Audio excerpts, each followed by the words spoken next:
Meanwhile, Vice President Yemi Osinbajo is seeking the cooperation of traditional rulers in the government's effort to maintain peace and security.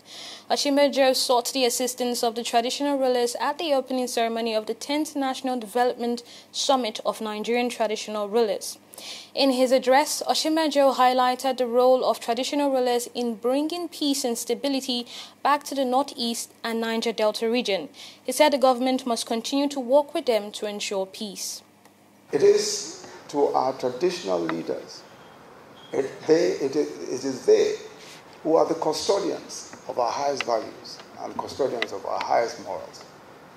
Of great moment also is the primary role of government in the maintenance of peace and security. We have seen remarkable improvements in the Northeast and also in the Niger Delta. And we are now determined to replicate that in the North Central, where, as you all know, the country has had to deal with escalating tensions, especially between farmers and herdsmen, in at least the last 1.5 decades.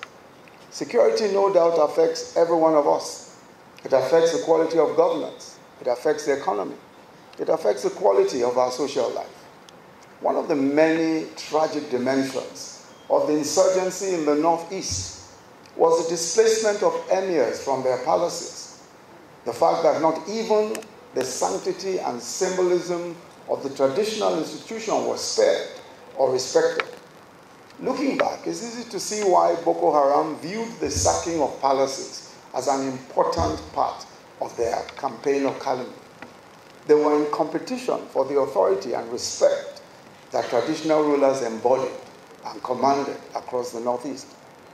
In a similar manner, one of the most powerful symbols of the return, of the dawning of peace in many troubled communities was the news of emirs returning to their palaces in preparation for the return of their subjects and the rebuilding of their broken communities.